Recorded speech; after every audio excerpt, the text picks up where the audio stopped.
He'd never dated an employee, never even remembered their names. Then Elena Reyes walked in 20 minutes late for a job she wasn't qualified for. 6 months later, she was his wife, and the real reason took a year to surface. Elena Reyes walked into Damian Wolf's office in a thrifted blazer, 20 minutes late because her car had died on the freeway. She was applying for a junior analyst role, competing against Ivy League graduates with 3 internships each. Her resume had one typo she hadn't caught. Damian's assistant, Priya, had already sorted her file into the reject pile twice. But when Elena walked in, flustered and apologizing, Damian didn't glance at her resume once. He asked her exactly one question. What would she do if she found out her boss was lying to the board? Her answer took 4 minutes. His decision took 4 seconds. Priya stood outside the glass door, stunned.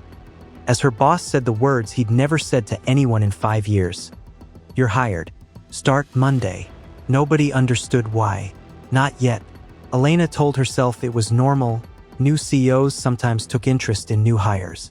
But 3 weeks in, the pattern was impossible to ignore. Every project on her desk somehow required her to stay past 7.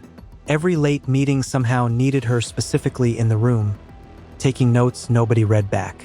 Twice, she caught him watching her through his office window, and twice he looked away half a second too slow to pretend he hadn't been. Priya warned her once, quietly, by the coffee machine. He's never done this before. Not once. Elena laughed it off, blamed her own imagination, told herself ambitious men were just intense.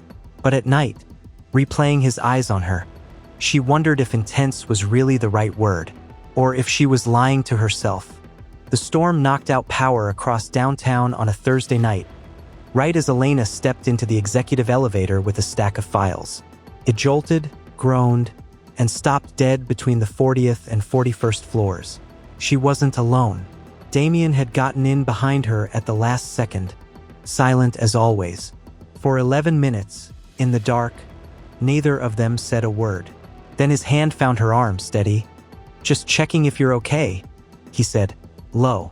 Her pulse didn't agree with the innocent explanation. Neither did his. When the lights flickered back on, they stepped apart too quickly, both refusing to look at each other, both very aware of exactly how close they'd been standing. Elena rode the rest of the way to the lobby, convinced she'd imagined the whole thing. She hadn't. 2 weeks later, the board called an emergency meeting. Wolf Industries' founding charter, written by Damian's grandfather, contained a rule almost everyone had forgotten. If the acting CEO stayed unmarried past his 40th birthday, control of the company would pass to a rival cousin's side of the family. Damian turned 39 in 5 months. The board already smelled blood, certain he'd never bothered to date, let alone marry, in over a decade of running the company, and were already grooming his cousin to take the corner office. When Damian walked out of that meeting, jaw tight, he didn't call a single ex-girlfriend, didn't call anyone from the polished world he was supposed to belong to. He called down to HR and asked for Elena's file again. This time, he read every single line.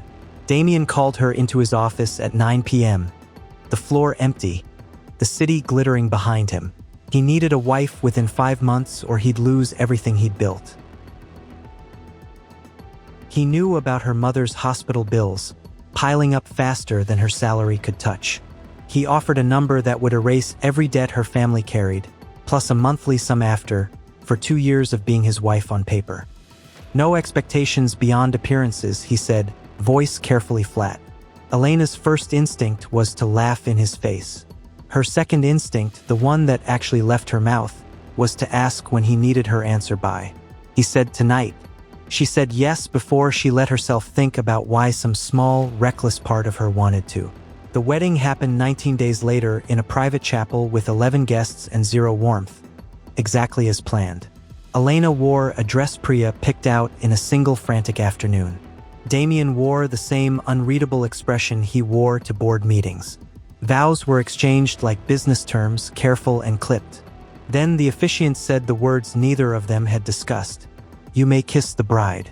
There was a beat where the whole room held its breath, waiting for the polite, camera-ready peck everyone expected.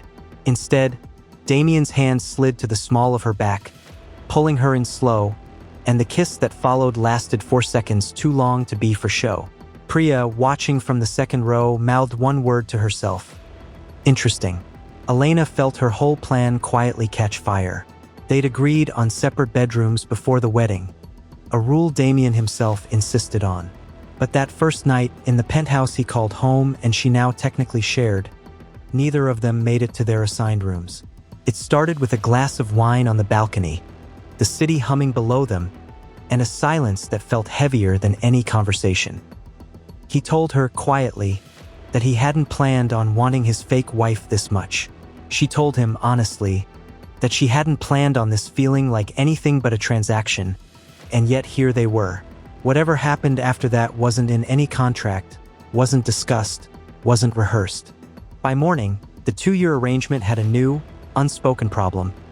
Neither of them could remember why they'd wanted separate bedrooms in the first place. 3 months into the marriage, looking for a phone charger in Damien's study, Elena found a folder she wasn't supposed to see. Inside were photographs, printed and dated, of her, from a charity gala 9 months before her interview, one she barely remembered attending as an unpaid caterer's assistant.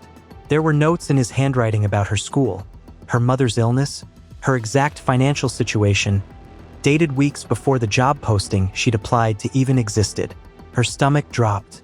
Had none of this been coincidence?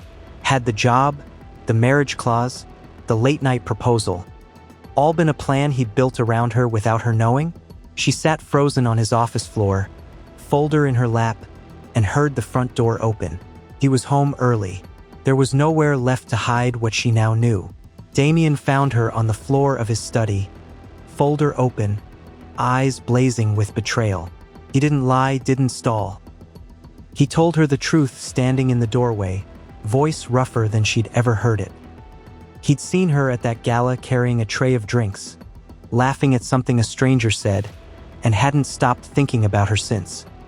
He'd had her found, researched, quietly made sure her mother's worst bills kept mysteriously shrinking, and when the inheritance clause forced his hand, he made sure the job posting landed exactly where she'd see it. The clause was real. The company was real. But honestly, he would have found a way to marry her even without a single share of Wolf Industries on the line. Elena didn't know whether to scream or kiss him. Here's what nobody at Wolf Industries ever figured out. Elena didn't scream and she didn't run.